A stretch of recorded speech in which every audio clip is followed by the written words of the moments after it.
केसरी त्योहार। विमल, बोलो जुबान केसरी।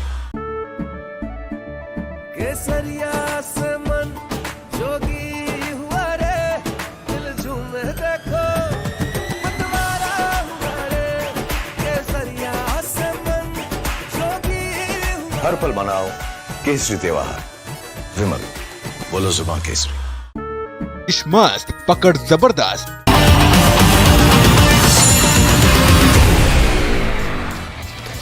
नमस्कार, स्वागत है आपका रिपब्लिक भारत पर। मैं हूं आपके साथ अनामिका सिंह काली। रात के 10 बज चुके हैं और ये वक्त है आपको कुछ ऐसी खबरें दिखाने का जो दावा है आपने इससे पहले कहीं नहीं देखी होंगी। क्या आपको पता है कि ज्यादातर कांग्रेस के नेता और उनके दूसरे सोशल मीडिया अकाउंट विदेशों से ऑपरेट किया जा रहा है? क्या आपको पता है कि देश के 12 राज्यों में एसआईआर की प्रक्रिया के दौरान अब तक 2 दर्जन से ज्यादा बीएलओ की मौत हो चुकी है, जिसको लेकर विपक्ष के कई नेता चुनाव आयोग और बीजेपी पर हमलावर हैं। लेकिन इन मौतों के पीछे काम का दबाव है या फिर कुछ और है, बताएंगे आपको। इसके बाद बात करेंगे बिहार की, जहां योगी मॉडल लागू कर दिया गया है। और आखिर में बात करेंगे संभल की, जहां एक बार फिर से इतिहास के पन्ने खंगाले जा रहे हैं। लेकिन शुरुआत करेंगे बड़ी खबर के साथ, जहां पे इमरान खान को लेकर पाक संसद में इमरान की पार्टी के सांसदों का प्रदर्शन सामने आया है। शहबाज सरकार को पीटीआई सांसदों ने यहां पे अल्टीमेटम दिया है, विरोध किया है और यहां पे शहबाज सरकार के खिलाफ नारे भी लगाए गए हैं। तो बीते कई दिनों से इमरान खान से मिलने को लेकर लगातार जो गतिरोध है वो थमने का नाम नहीं ले रहा है। अदियाला जेल के बाहर समर्थक डटे हुए हैं, तो वही आज संसद में भी जो सांसद है पीटीआई के, उनकी ओर से यहां पर न सिर्फ नारेबाजी की गई है बल्कि शहबाज सरकार के खिलाफ यहां पर हल्ला बोल दिया गया। आपात सत्र के बीच पाक संसद में बवाल हुआ। पीटीआई के सांसदों ने यहां पर जमकर नारेबाजी की और मांग की गई इनकी ओर से कि सरकार की ओर से बताया जाए कि इमरान खान कहां है, सुरक्षित है कि नहीं है। 24 घंटे का वक्त यहां पर दिया गया है पीटीआई के सांसदों की ओर से कि उनके परिवार की, उनके बहनों की, पीटीआई के समर्थकों की इमरान खान से मुलाकात करवाई जाए। और अब बढ़ते खबरों में आगे और अब बात करते हैं कांग्रेस की। संविधान को खतरा, वोट चोरी और एसआईआर के खिलाफ माहौल बनाना। बीते 2-3 सालों में कांग्रेस पार्टी और उसके सहयोगियों ने मोदी सरकार और देश की दूसरी सामुदायिक संस्थाओं पर मुद्दों को लेकर जमकर हमला बोला है और इसमें सोशल मीडिया का भी जम के इस्तेमाल किया गया है। और इसी को लेकर अब बीजेपी ने आज ऐसा खुलासा किया जिसने पूरे देश को सन्न कर दिया। बीजेपी का कहना है कि मोदी सरकार और देश के मान सम्मान, सुरक्षा से जुड़े ऑपरेशन सिंदूर के खिलाफ नैरेटिव बनाने की कोशिश करने वाले ज्यादातर कांग्रेसी और दूसरे सोशल मीडिया अकाउंट विदेशों से ऑपरेट किए जा रहे हैं। हालांकि अब इस मुद्दे को लेकर सियासत तेज हो गई है, आपको भी दिखाते हैं रिपोर्ट के जरिए।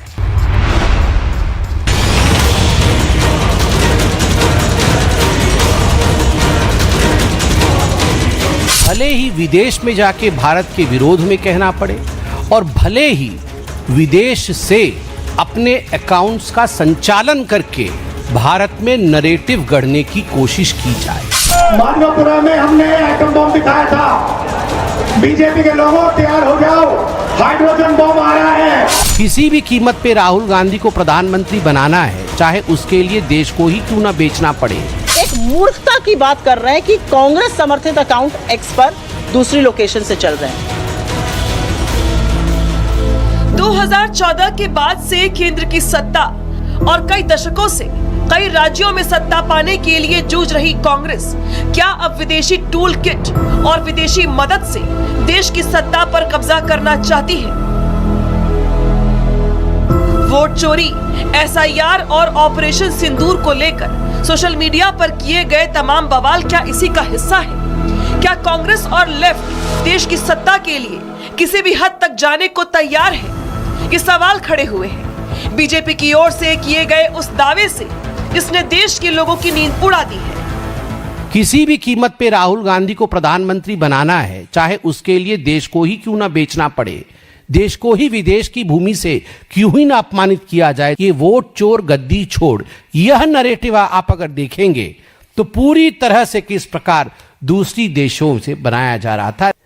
बाहर की भूमि से विदेशों में जाके यही राहुल गांधी देश के खिलाफ अनर्गल कहते हैं। ये वो राहुल गांधी है जिन्होंने भरसर कोशिश की कि हिंदुस्तान में गृह युद्ध हो जाए।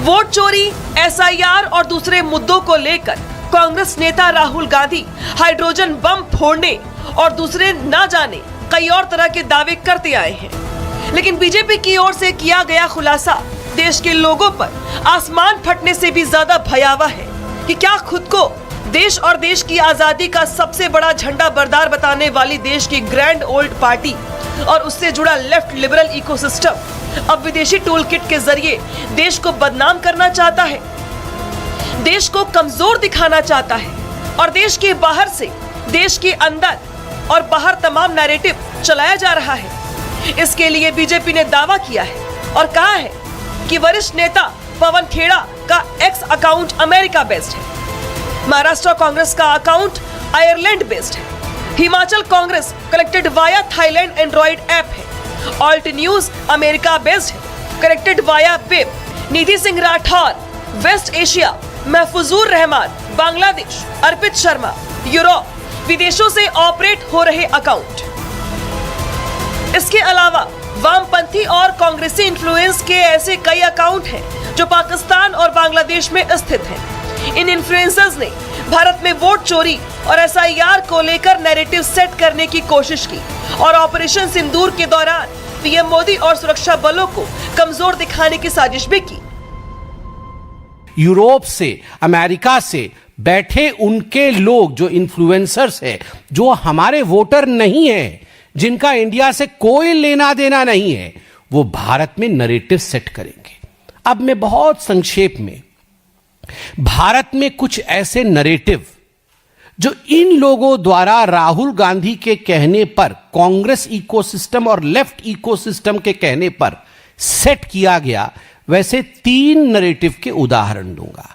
सबसे पहला उदाहरण रहेगा वोट चोरी।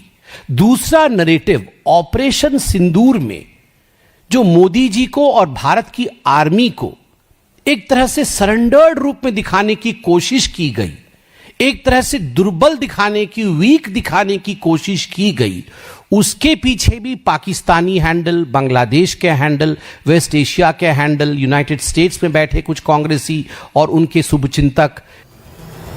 बीजेपी के हमले के बाद कांग्रेस पार्टी ने भी मामले में पलटवार किया और सोशल मीडिया पर सवाल पूछने वाले को डिस्क्रेडिट करने की कोशिश बताया। बीजेपी को अगर मुद्दा बनाना है तो कुछ ढंग के मुद्दे बनाएं। राष्ट्र में हित में सवाल पूछे जाने चाहिए। राष्ट्र का काम है सवाल पूछना। ये डिस्क्रेडिट करने का तरीका है। जो लोग आपसे सवाल पूछ रहे हैं सोशल मीडिया पर, उनका मखौल बनाना, उनको डिस्क्रेडिट करना। लेकिन आपकी विफलताओं पर आपको आईना भी दिखाया जाएगा, आपसे सवाल भी पूछा जाएगा। आप ये मूर्खता की बातें करनी छोड़ देते। तो ये दर्शाता है फ्रस्ट्रेशन भारतीय जनता पार्टी का कि भाई आपको एसआईआर है, वोट चोरी की कोई बात है तो आप देश के अंदर भी तो एक्सप्लेनेशन दे सकते हो। चुनाव आयोग तो एक्सप्लेनेशन देता नहीं इस बात का, भारतीय जनता पार्टी देती है। और दूसरी बात, 12-11 साल से आप सरकार में 12वां साल आपको चल रहा है और आप इतने निकम्मे नकारा हो कि आपको ये पता नहीं कौन सी चीज कहां से चल रही है। विदेशों से अगर सोशल मीडिया का कुछ चल रहा है देश के खिलाफ या प्रधानमंत्री के खिलाफ, तो आप कार्रवाई नहीं कर सकते, इतने असक्षम हो। ऐसे में सवाल खड़े होते हैं कि क्या सत्ता के लिए कांग्रेस पार्टी देश विरोधी ताकतों के साथ मिलकर खेल रही है? क्या भारत के खिलाफ अंतर्राष्ट्रीय स्तर पर भी कोई साजिश चल रही है?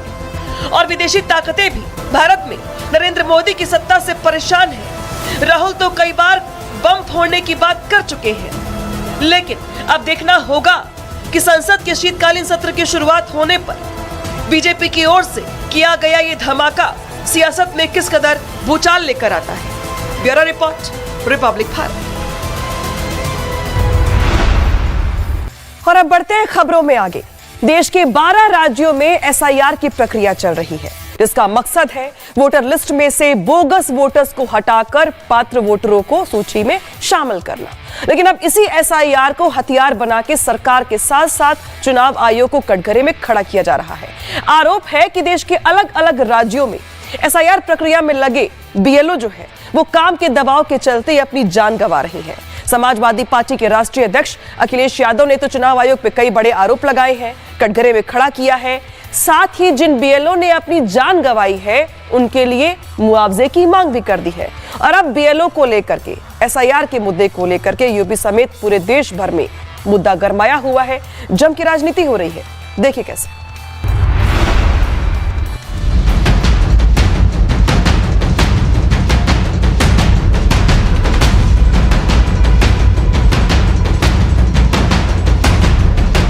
देश के 12 राज्यों में एसआईआर यानी मतदाता पुनरीक्षण लगातार जारी है।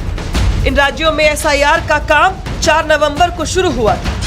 एसआईआर का विरोध वैसे तो बिहार चुनाव के पहले ही शुरू हो गया था, लेकिन बिहार चुनाव में बीजेपी की जीत के बाद विपक्षी पार्टियों को एसआईआर में सिर्फ खामी ही खामी नजर आने लगी है। एसआईआर को लेकर पॉलिटिकल पार्टीज की तरफ से बीजेपी और चुनाव आयोग पर हमले भी जारी थे, लेकिन इसी बीच देश के 7 राज्यों में 25 बीएलओ की हुई मौतों ने एक अलग बहस छेड़ दी, जिसे राजनीतिक दल भी अपना सबसे बड़ा हथियार बना चुके हैं।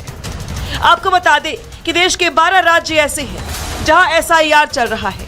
वोटर लिस्ट को फिल्टर करने का पूरा काम बूथ लेवल ऑफिसर यानी बीएलओ और असिस्टेंट बूथ लेवल ऑफिसर के कंधों पर है।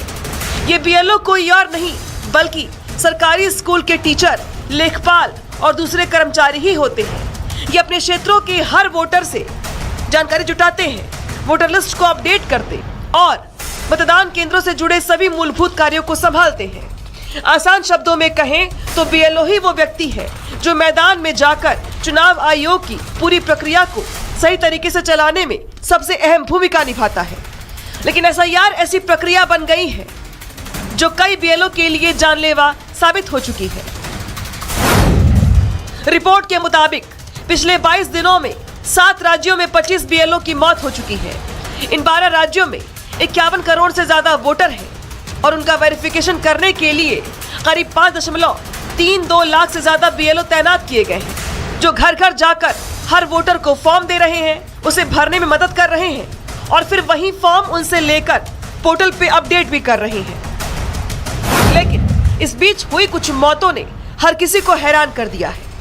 एसआईआर प्रक्रिया के दौरान 22 दिनों में 7 राज्यों में 25 बीएलओ की मौत हो चुकी है, जिसमें मध्य प्रदेश में 9, यूपी में 4, गुजरात में 4, बंगाल में 3, राजस्थान में 3, तमिलनाडु में 1 और केरल में 1 बीएलओ शामिल है।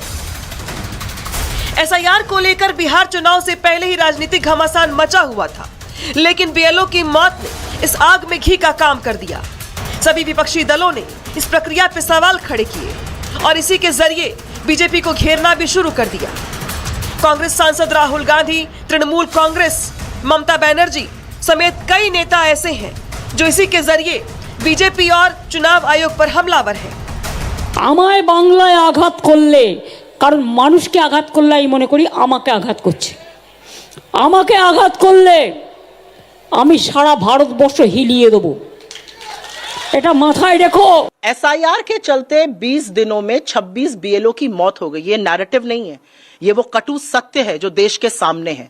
ये नैरेटिव नहीं है क्योंकि एसआईआर में जिन विपिन यादव ने जहर खाकर अपनी जान ले ली गोंडा में, उनके परिजनों का यह कहना है कि उन पर प्रेशर था पिछड़े वर्ग के लोगों के नाम काटे जाएं। ज्ञानेश गुप्ता वैसे तो बड़ा ज्ञान देते हैं, कहां है ज्ञानेश गुप्ता जी? महाराष्ट्र में लोकल बॉडी इलेक्शंस की लिस्ट आई है, उसमें 1-2 कोचिंग संस्थानों में 600 लोग रजिस्टर्ड है, वहां एक आदमी नहीं रहता, एक परिंदा फर नहीं मारता। उसके बाद एक ही वार्ड में 3500 लोगों के फर्जी पते रजिस्टर है। तो वहीं यूपी के पूर्व मुख्यमंत्री अखिलेश यादव ने बीएलओ की हो रही मौतों को लेकर चुनाव आयोग को कटघरे में खड़ा किया है। इतना ही नहीं, अखिलेश यादव ने काम के दबाव के चलते जान गंवाने वाले बीएलओ के लिए चुनाव आयोग से 1 करोड़ के मुआवजे की मांग भी की है। हालांकि अखिलेश यादव पहले ही एसआईआर की प्रक्रिया के लिए 3 महीने का समय बढ़ाने की मांग कर चुके हैं। इतना ही नहीं, अखिलेश यादव का आरोप यह भी है कि एसआईआर के माध्यम से चुनाव आयोग यूपी में 3 करोड़ वोट काटने की तैयारी कर रहा है। बीएलओ ने 99.45% फॉर्म बांट दिए हैं। अब उन पे प्रेशर है क्योंकि आज तारीख क्या हो गई है, आज 26 तारीख है, तो सोचिए 8-9 दिन में उन्हें पूरा भरा हुआ दिखाना है। तो वो बहुत सिंपल काम कर रहे हैं। जो आखिरी कैटेगरी है उसमें बिल्कुल जल्दी से फॉर्म भरे दे रहे हैं। इसका मतलब ये हुआ कि 2-2.5 करोड़ लोगों का, और उससे हो सकता है यूपी में यूपी में 3 करोड़ लोगों का वोट काट देंगे ये लोग, 3 करोड़ लोगों का वोट काट देंगे।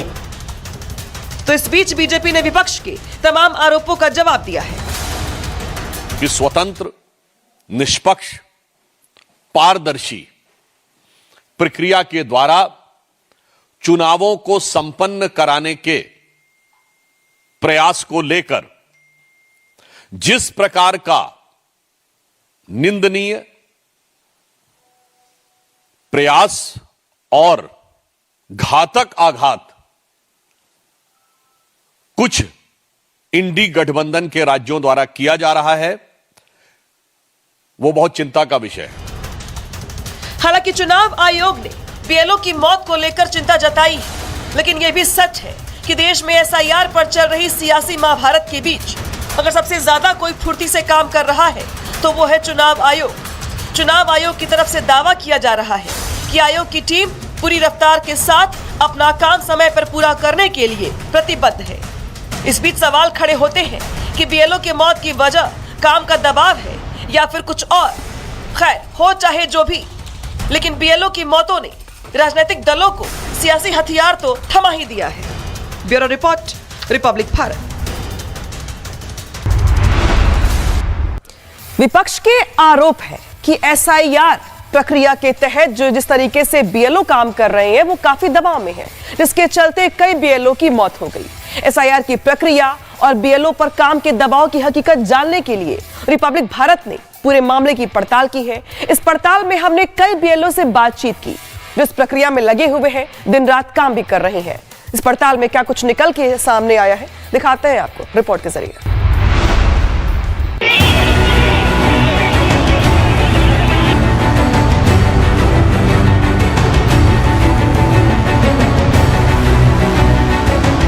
देश के 12 राज्यों में एसआईआर की प्रक्रिया जारी है कि वो राज्य है जहां 2026, 27 और 28 में चुनाव होने हैं। लेकिन एसआईआर वाले राज्यों में बीएलओ की मौत से एक साथ कई सवाल खड़े हो रहे हैं। विपक्ष एक तरफ जहां इसे चुनाव आयोग की जल्दबाजी का नतीजा बता रहा है, तो वहीं सवाल ये भी है कि बिहार में एसआईआर के दौरान ऐसी घटनाएं क्यों नहीं हुई। दरअसल एसआईआर को हाफ जनगणना की भी संख्या दी जाती है। एसआईआर में भी सेंसस की तरह ही डेपुटेशन पर तैनात कर्मचारी और अधिकारी घर घर जाकर जानकारियां जुटाते हैं। इन 12 राज्यों से पहले बिहार में एसआईआर की प्रक्रिया पूरी की गई, जिसे लेकर कोई विवाद नहीं हुआ। लेकिन अब यूपी और बंगाल में बीएलओ की मौत और आत्महत्या ने सियासी पारा चढ़ा दिया है। यूपी में एसआईआर के दौरान जिन 4 लोगों की मौत की बात कही जा रही है, उसमें गोंडा में तैनात बीएलओ विपिन यादव भी शामिल है।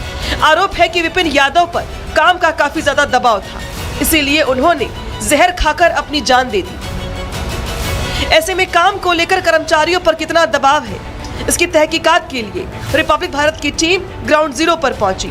सबसे पहले हमने एसआईआर ड्यूटी में लगे कुछ कर्मचारियों से बातचीत की। बीएलओ सपना शुक्ला ने बताया कि शुरुआत में प्रेशर और तनाव था, लेकिन प्रक्रिया को समझने के बाद एसआईआर की प्रक्रिया आसान हो गई।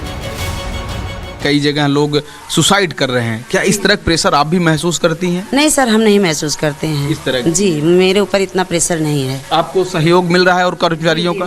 मुझे कर्मचारियों का सहयोग मिल रहा है। सहयोग मिल जी, रहा है। आपको ये फील नहीं हो रहा है कि हम सुसाइड कर लेंगे और बहुत बड़ी चीज हम कर रहे हैं, हमको समझ में नहीं आ रहा? नहीं सर, इतना प्रेशर अब नहीं है, पहले था। पहले शुरू में था कि कैसे पूरा होगा, लेकिन अब सहयोग मिल रहा है। अब सहयोग भी मिल रहा है और समझ में आगा कैसे क्या करना है, तो अब इतनी समस्या नहीं हो रही है। इसके बाद हमने सतिया प्राइमरी स्कूल में तैनात एक और सहायक अध्यापक राहुल पांडे से भी हकीकत जाननी चाहिए। उनका कहना था कि इंटरनेट और मतदाताओं की जागरूकता की वजह से थोड़ी परेशानी है, लेकिन अगर बीएलओ मतदाताओं की मदद करे तो प्रक्रिया आसानी से पूरी कर ली जाएगी। इसमें समस्या नेटवर्क की समस्या आ रही है बीच बीच में कि कभी कभी जैसे ऐसा होता है कि हम पूरा फॉर्म फिलअप करते हैं, फिलअप करने के बाद लास्ट फेज में उसको अपडेट करना होता है। तो अपडेट करते समय जब उसको स्कैन करके अपडेट करते हैं तो उसमें जो है फॉर्म रिवर्स हो जाता है। तो फिर से हमको शुरू से उसको फॉर्म फिल करके सबमिट करना होता है। और इसको हमने अपने ऊपर सक्षम अधिकारियों को इसको अवगत कराया हुआ है और उन्होंने पूरी तरह से कहा हुआ है कि जैसे नेटवर्क का जो फेल्योर हो रहा है वो जल्दी सॉल्व कर दिया जाएगा। तो कुल मिलाकर किसी भी बीएलओ ने ना तो काम के दबाव की बात कही और ना ही किसी राजनीतिक दबाव वाला एंगल सामने आया। इसके बाद हमने पूरे प्रोसेस को समझने के लिए अधिकारियों से भी बात की। इलाके के बीडीओ ने साफ कहा कि चुनौती है, लेकिन हालात ऐसे नहीं हैं कि कोई कर्मचारी आत्महत्या के लिए सोचे। नहीं, ऐसा तो किसी पर प्रेशर नहीं अभी तक संज्ञान में आया है। अब बात आती है कि थोड़ा सा काम जब टाइम बाउंडेड होता है तो उसके लिए हर कोई यही कहता है कि थोड़ा समय से कर लिया जाए। एक बूथ की मैं फीडबैक लेता हूँ, मुझे कहीं ऐसा नहीं सुनने को मिल रहा कि टीम के द्वारा टीम के जान दबाव डलवा के काम कराया जाता है, ऐसा नहीं। इस बात में कोई दो राय नहीं है कि कर्मचारियों पर काम का दबाव है, चुनौती बड़ी है। इसीलिए बीएलओ की हौसला अफजाई के लिए प्रशासन की तरफ से उन्हें सम्मानित भी किया जा रहा है। समय से काम पूरा करने वाले बीएलओ को जिला प्रशासन की ओर से प्रशस्ति पत्र देकर सम्मानित किया जा रहा है। तो वहीं दूसरी ओर विपिन यादव की संदिग्ध मौत पुलिस के लिए पहेली बन गई है। मामले की संवेदनशीलता को देखते हुए प्रशासन भी एक्शन मोड में है। पुलिस ने पूरे मामले की तहकीकात शुरू कर दी है। एक सहायक अध्यापक द्वारा संदिग्ध परिस्थितियों में विषाक्त पदार्थ का सेवन कर लिया गया है, जिन्हें तत्काल उपचार हेतु जिला अस्पताल ले जाया गया, जहां पर प्राथमिक उपचार के उपरांत उन्हें बेहतर उपचार हेतु केजीएमयू रेफर कर दिया गया है। प्रकरण के संबंध में जांच कर अग्रिम विधिक कार्यवाही की जा रही है। मौके पर कानून व्यवस्था की स्थिति सामान्य है। जानकारी के अनुसार जहर खाने के बाद बीएलओ विपिन यादव की तबीयत खराब हुई, जिसके बाद उन्हें गोंडा के एक हॉस्पिटल में भर्ती करवाया गया। हालत नाजुक होने के बाद उन्हें लखनऊ रेफर कर दिया गया। मैं इस वक्त तो गोंडा में हूँ और यहाँ एक बीएलओ विपिन यादव वो जहर खा के मर गए और उनका भी एक वीडियो वायरल हुआ। उनके रिश्तेदारों का वीडियो वायरल हो रहा है, जिसमें कहा गया है कि एसडीएम, बीडीओ और जो लेखपाल हैं उनका काफ़ी दबाव था उनके ऊपर और जिस हालत में आए थे। हालांकि ये जो हॉस्पिटल है जहाँ पर मैं खड़ा हूँ, सबसे पहले विपिन यादव यहीं पर आए थे और डॉक्टर ने उनको देख रेख में देखा और आगे उनको गोंडा में रिफ़र कर दिया। फिर वहाँ से वो लखनऊ चले गए थे। वहीं एसआईआर की प्रक्रिया में लापरवाही बरतने के आरोप में गाजियाबाद में 21 बीएलओ के खिलाफ एफआईआर दर्ज कर ली गई है। कुछ बीएलओ द्वारा उसमें लापरवाही की गई। ऐसे 21 बीएलओ पे हमने अभी आरपी एक्ट में धारा 32 में एफआईआर भी कराई है, क्योंकि ये एक बहुत महत्वपूर्ण कार्य है, निर्वाचन का कार्य है और पूरी मशीनरी इसमें पूरी तरह लगी हुई है। अभी मैंने सभी राजनीतिक दलों के जो जिलाध्यक्ष हैं और सभी प्रतिनिधि हैं उनकी मीटिंग ली है। उनको से भी मैंने अपील की, उनके बीएलए भी पूरी तरह एक्टिव नहीं है, तो उनसे भी हमने अपील किया। अब सवाल ये है कि क्या एसआईआर को लेकर कर्मचारियों पर दबाव ज्यादा है या फिर इन मौतों को सियासी रंग देने का प्रयास किया जा रहा है। ये सवाल इसलिए है क्योंकि इससे पहले भी इन कामों के लिए सरकारी शिक्षक ही तैनात होते थे। नियम के मुताबिक एसआईआर के दौरान शिक्षकों को बाकी कामों से रिलीफ देने का प्रावधान है और कोई भी बीएलओ इस हद तक दबाव की बात नहीं कर रहा कि नौबत खुद की जान लेने तक आ जाए। Bureau report, Republic Bharat. Break के बाद एक बार फिर स्वागत है। अब बात करेंगे बिहार की। बिहार में नई सरकार के गठन के साथ ही गृह विभाग ने अपने इरादे साफ कर दिए हैं। अपराध, माफिया और महिलाओं की सुरक्षा के सवाल पर अब कोई समझौता नहीं होगा। डिप्टी सीएम और गृह मंत्री सम्राट चौधरी पूरे एक्शन में हैं और यूपी के तर्ज पर ही बिहार में भी अपराधियों के अवैध कब्जों पर बुलडोजर गरजा है। अवैध संपत्तियों को नष्ट किया गया है, यानी सरकार का संदेश साफ है कि अब अपराधियों की खैर नहीं।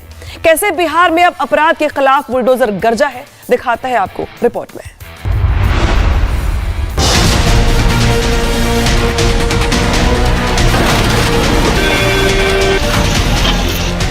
बिहार में गरजा बुलडोजर, बिहार में बाबा का मॉडल, अब की बार नए तेवर में सरकार। अवैध कब्जों पर अतिक्रमण पर बुलडोजर एक्शन उत्तर प्रदेश, मध्य प्रदेश, राजस्थान और हरियाणा में देखने को मिलता है, लेकिन बुलडोजर के पंजे का कहर बिहार के लिए नया है। नई सरकार में पैटर्न पूरी तरह से बदल गया है। क्या बिहार ने अपराध और अपराधियों के खिलाफ उत्तर प्रदेश का योगी मॉडल अपना लिया है? बुलडोजर अपराधियों की अवैध संपत्तियों को जमींदोज कर रहा है। पटना का स्टेशन रोड वो इलाका है जो हर दिन व्यस्त दिखता है। भीड़ भाड़, अवैध कब्जे, अवैध निर्माण यहाँ की पहचान थी, लेकिन आज तक इस पर कोई प्रभावी कार्रवाई नहीं हुई थी। अब दूसरे जिलों में अतिक्रमण के खिलाफ भी अभियान तेज हो गए हैं। जब बिहार के चुनाव प्रचार में यूपी के सीएम योगी आदित्यनाथ ताबड़तोड़ प्रचार कर बुलडोजर की कहानियां सुना रहे थे, तभी एहसास हो गया था कि इस बार बीजेपी अलग मॉडल से सरकार चलाएगी। ये जो बुलडोजर यूपी के माफिया की छाती को रौंदते हुए चलता है ना, धड़धड़ा के, उसकी हड्डी और पसली एक हो जाती है, और तभी तो यूपी का माफिया और अपराधी हुआ है पस्त, और नौजवान को रोजगार मिला है तो हुआ है मस्त। क्या इस बदलाव के पीछे वजह बीजेपी को कानून व्यवस्था का जिम्मा मिलना है? इस बार की एनडीए सरकार में गृह मंत्रालय बीजेपी को मिला है। 19 साल बाद पहला मौका है जब नीतीश कुमार ने गृह मंत्रालय छोड़ा है। सम्राट चौधरी ने गृह मंत्री का चार्ज लेने के बाद से इरादे साफ कर दिए थे। कानून व्यवस्था पर जीरो टॉलरेंस वाली योगी नीति अपनाई जाएगी। बिहार में एक व्यवस्था खड़ी है। बिहार का सुशासन लगातार बिहार में एक अराजकता को समाप्त किया है, जंगल राज को समाप्त किया है।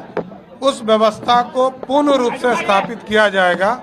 लेकिन ये जरूर कहूंगा कि अपराधियों के लिए खैर नहीं है, अपराधी के लिए ये बिहार नहीं है। बिहार से बाहर ही अपराधी को जाना होगा। बीजेपी का संदेश साफ है कि कानून व्यवस्था पर कोई समझौता नहीं होगा। बिहार के टॉप पुलिस अधिकारी भी इस बात को बखूबी समझ रहे हैं कि नए गृह मंत्री किस स्टाइल में काम करेंगे। 1200-1300 और लोगों को चिन्हित किया गया, उनके कागजात तैयार हो रहे हैं। जो अपराध से संपत्ति अर्जित किए हैं उनमें 400 का प्रस्ताव हम लोगों ने तैयार करके न्यायालय में भेज चुके हैं, और बाकी 1200-1300 पे कार्रवाई हो रही है। इसमें liquor mafia, sand mafia, contract killers, इस प्रकार के बहुत सारे अपराधी हैं। बीजेपी जानती है कि कानून व्यवस्था उनके लिए तुरुप का इक्का है। अगर बिहार में यूपी, एमपी, राजस्थान जैसे राज्यों की तरह अतिक्रमण पर बुलडोजर और अपराधियों का एनकाउंटर अभियान चलाएगी तो बड़ा सियासी फायदा होगा। इसलिए योगी मॉडल अपनाकर अपराध पर सख्त कार्रवाई हो रही है। Bureau report, Republic Bharat. और अब बिहार के बाद बात यूपी की। यूपी के संभल में ना जाने कितने हिंदू परिवार हैं जो दंगों से मिले जख्मों को अपने सीने में लेकर जी रहे हैं। लेकिन पिछले साल नवंबर में संभल में हुई हिंसा के बाद योगी सरकार के एक्शन ने अब इन परिवारों के भीतर भी न्याय की उम्मीद जगा दी है। ऐसे में 1978 के दंगों में पीड़ित परिवारों को भी 47 साल के बाद न्याय की रोशनी नजर आने लगी है, और प्रशासन भी पीड़ितों को न्याय दिलाने की कोशिश में जुट गया है। और इसी को लेकर के प्रशासन ने अब कुछ बड़े फैसले किए हैं। देखिए।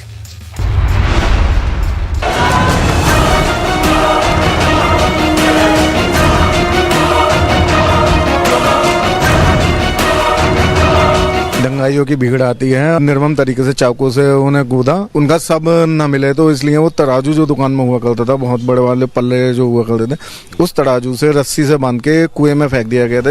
ये सच्चाई है रामशरण दास रस्तोगी नाम के शख्स की, जो 1978 में संभल में हुए दंगे की भयावहता को बताता है। ये बताता है कि दंगाइयों ने संभल में किस तरह से क्रूरता का नंगा नाच किया था, जिसके चलते हिंदू परिवारों को संभल छोड़कर भागना पड़ा था। लेकिन इससे भी बड़ी विडंबना ये रही कि सरकारें आती जाती रही, पीड़ितों को अभी तक इंसाफ नहीं मिला। उस समय में मुरारी देसाई जी प्रधानमंत्री थे, और उस समय मुख्यमंत्री रामनरेश यादव जी थे, और इंदिरा गांधी जी हमारे आवास पर आई थी और दोषियों के खिलाफ सख्त से सख्त कार्रवाई का आश्वासन देकर गई थी, और परिवार को आर्थिक सहयोग और हर संभव मदद के लिए कह के गई थी। तो और उसके बाद भी कुछ नहीं हुआ, ना कोई फाइल खुली, वो फाइल भी अज्ञात में बंद कर दी गई। सरकार से मुझे अब पूरी उम्मीद है कि हाँ, मेरे परिवार को इंसाफ मिलेगा। संभल में दंगाइयों के हौसले क्यों इतने बुलंद रहे, इसकी तस्दीक संभल के एसपी के एक बयान से भी होती है। उसमें कुल 132 लोगों को गिरफ्तार करके या फिर उन लोगों के खिलाफ चार्जशीट पेश की गई। सभी केसेस के अंदर ट्रायल है, वो पुलिस के द्वारा प्रभावी पैरवी करके समय रहते शुरू करवा दिया गया है, और उसमें गवाह परीक्षित हो रहे हैं। और मुझे लगता है कि इस अगले 6 महीने के अंदर कई सारे केसेस के अंदर आपको सजा भी कई लोगों को हो जाएंगी। यह उल्लेखनीय है कि संभल में आज़ादी के बाद में करीबन 17 दंगे हुए हैं, लेकिन अभी तक एक भी दंगे में किसी भी व्यक्ति को सजा नहीं हुई है। संभल में दंगाइयों को हमेशा बढ़ावा मिलता रहा और पीड़ितों में न्याय की आस दम तोड़ती रही। लेकिन पिछले साल 24 नवंबर को विवादित जामा मस्जिद को लेकर हुई हिंसा और इस मामले में योगी सरकार के एक्शन 1978 के पीड़ितों के लिए न्याय की आस जगा दी, जिसको लेकर रामशरण दास रस्तोगी के पत्र ने संभल एसपी से न्याय की गुहार लगाई और फिर प्रशासन ने उस कुएं को खुदवाने का काम शुरू किया, जिसमें दंगाइयों ने रामशरण दास रस्तोगी के शव को फेंक दिया। ये वही कुआं है जिस कुएं को प्रशासन की अनुमति के बाद अब खोदा जा रहा है। मेरे मुझे सीपी सिंह अगर एक बार आपको दिखाएं तो तकरीबन 4 से 5 फीट तक इस कुएं की खुदाई जो है वो हो चुकी है। इस कुएं के ऊपर पक्का कंस्ट्रक्शन बना दिया गया था, जिसके चलते अब इस कुएं को दोबारा खोदा जा रहा है। खोदे जाने के पीछे की अगर वजह की बात करें तो आज से 46 साल पहले संभल में हुआ वो दंगा, जिस दंगे में एक शख्स की इसी जगह पर मौत हुई थी और हत्या करने के बाद उस शख्स को इसी कुएं में डाल दिया गया था। मेरे विजय सीपी सिंह अगर एक बार आपको थोड़ा सा पीछे दिखाएंगे तो आप देखिए ये वो सामने दुकान है जिस दुकान से उस शख्स को उठाया गया जबरदस्ती और उसे मारा पीटा गया और फिर चाकुओं से गोद कर उसकी हत्या कर दी गई और हत्या करने के बाद तराजू में उस शव को लपेटकर इस कुएं के अंदर जो है वो डाल दिया गया है। पेड़ की खुदाई में एक पेड़ बाधक बन रहा है तो वन विभाग ने अब पेड़ काटने की तैयारी भी कर ली और कल तक पेड़ को काट दिया जाएगा।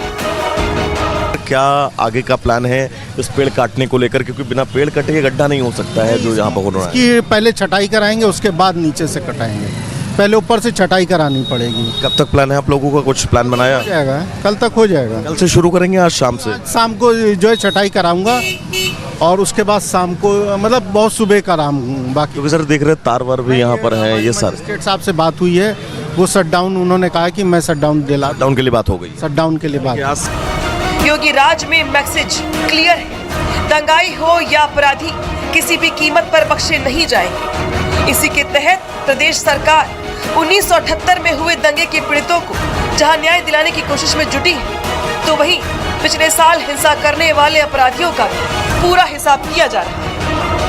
पुलिस के द्वारा उन तीनों अभियुक्तों को गिरफ्तार करके जेल भेज दिया गया है और उनमें से एक के खिलाफ रासुका राष्ट्रीय सुरक्षा कानून के तहत भी कार्रवाई की गई है और अन्य दोनों के खिलाफ भी रासुका के तहत कार्रवाई की जाएगी और सारिक साठा को भी जहां भी है वहां से उस व्यक्ति को गिरफ्तार करके भारत लाया जाएगा और कानून के सामने, कोर्ट के सामने उसको पेश किया जाएगा ताकि उसको सजा दिलाई जा सके। योगी सरकार और प्रशासन की पूरी कोशिश है कि अपराधियों को सख्त से सख्त सजा मिले और पीड़ितों को न्याय, जिसने 47 साल पहले मिले जख्मों पर भी मरहम की आस जगा दी। इसी के साथ संदेश साफ है कि यूपी में हर अपराध का पूरा हिसाब होगा। ऐसे में इंतजार इस बात का है कि पीड़ितों को कब तक न्याय मिल पाता है और नवंबर 2024 में हिंसा करने वालों का क्या हश्र होता है। Bureau report, Republic Bharat.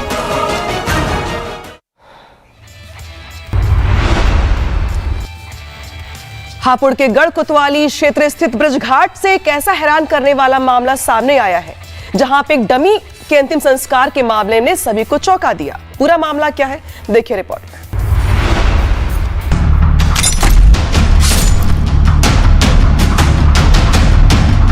UP के हापुड़ से एक ऐसा मामला सामने आया है जिसको सुनकर हर कोई हक्का बक्का है। गढ़मुक्तेश्वर के घाट पर कुछ लोग पुतले को लेकर अंतिम संस्कार करने पहुंचे थे। चिता सज चुकी थी, कफन में लिपटा शरीर उस पर रख दिया गया था और जैसे ही पंडित ने परंपरा के मुताबिक 100 से कफन हटाने को कहा, दो युवकों ने टाल मटोल शुरू कर दिया। इस बीच वहां मौजूद एक व्यक्ति को 100 की बनावट कुछ अजीब लगी। उसने हिम्मत जुटाकर कफन हटाया तो सभी के होश उड़ गए। चिता पर कोई इंसान नहीं बल्कि प्लास्टिक का पुतला लिटाया गया था। 4 लोग आए, HR नंबर गाड़ी थी I-20 जी। उसमें से उन्होंने दुकान से घी सामग्री वगैरह लकड़ी उकड़ी ली। लेने के बाद उन्होंने एक डमी निकाली, मतलब पुतला निकाल के उसे उस लकड़ियों पे लिटा के उसमें कहने लगे, जो हमारे लोग थे यहाँ पर, मैं खुद स्वयं आया, आकर मैंने देखा, बोले भाई ये क्या कर रहे हो तुम? ये कहने लगे, बोले नू भैया हम तो कुछ उन्होंने बताया, नू जी वहाँ से लाए हैं ऐसा अगली वाली। मैंने तुरंत के तुरंत पुलिस को सूचना दी। पुलिस आई, 2 लोग भाग गए शायद और 2 को पुलिस ले गई है। 4 लोग डमी पुतले का अंतिम संस्कार करने पहुंचे थे। नगर पालिका के कर्मचारियों को पुतले का नाम भी बताया गया। पुतले को अंतिम संस्कार के लिए अर्थी पर रखा गया। तभी नगर पालिका के कर्मचारियों को शक हुआ और उन्होंने कफन उठाकर देख लिया। अर्थी पर इंसानी शरीर की जगह एक प्लास्टिक का पुतला था। पुलिस को सूचना देकर मौके पर बुलाया गया। पुलिस ने 2 लोगों को हिरासत में ले लिया, जबकि 2 लोग मौके से फरार हो गए। युवकों की कार की डिग्गी से 3 अन्य डमी पुतले भी बरामद किए गए। पकड़े गए दिल्ली के कमल कुमार सोमानी और उसके दोस्त आशीष खुराना ने पूछताछ में बताया कि दिल्ली के करोल बाग में उसकी कपड़े की दुकान है। उस पर 50 से 55 लाख रुपए का कर्ज हो गया था। दुकान लगातार घाटे में चल रही थी। ब्याज बढ़ता जा रहा था, जिसके चलते वो डिप्रेशन में था। कर्ज चुकाने का कोई रास्ता नहीं सूझ रहा था। उसकी दुकान पर ओडिशा का अंशुल कुमार काम करता था। कमल ने जरूरी काम का हवाला देकर अंशुल के आधार कार्ड, पैन कार्ड, फोटो और हस्ताक्षर ले लिए थे। इन दस्तावेजों के जरिए उसने टाटा लाइफ इंश्योरेंस कंपनी में अंशुल कुमार के नाम से 50 लाख रुपए की जीवन बीमा पॉलिसी ले ली थी। सभी प्रीमियम वो खुद ही भरता था ताकि पॉलिसी एक्टिव रहे। इसके बाद कमल ने शोर मचाया कि अंशुल की तबीयत खराब होने से उसकी मौत हो गई। फिर कमल और आशीष ने मिलकर मानव आकार की डमी खरीदी, जिसे 100 की तरह सफेद कपड़े में सील किया गया। दोनों कार में डमी को लेकर ब्रज घाट अंतिम संस्कार के लिए निकल गए। योजना थी कि यहाँ दाह संस्कार के बाद मृत्यु प्रमाण पत्र बनवाकर 50 लाख का क्लेम किया जाएगा।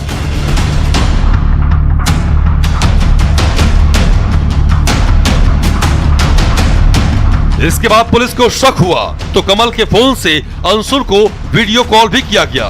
स्क्रीन पर अंशुल पूरी तरह से स्वस्थ था। उसने बताया कि वो 15 दिन पहले छुट्टी लेकर प्रयागराज अपने गांव आया था और उसे इस बारे में कुछ भी जानकारी नहीं है। वहीं इस घटना के सामने आने के बाद अब कई तरह के सवाल खड़े हो रहे हैं। सवाल ये कि क्या कोई भी किसी भी व्यक्ति को मृत दिखाकर बीमा का पैसा हड़प सकता है, और अगर हाँ तो फिर ये जीवन बीमा कंपनियों और हम सब के लिए एक बड़े खतरे की घंटी है। Bureau report, Republic Bharat. आज के लिए फिलहाल इतना ही। कल फिर हाजिर होंगे कुछ ऐसी खबरों के साथ। तब तक के लिए अपना ख्याल रखिए। शुभ रात्रि। दादी के हाथों का जादू और खुशबू से महकता घर।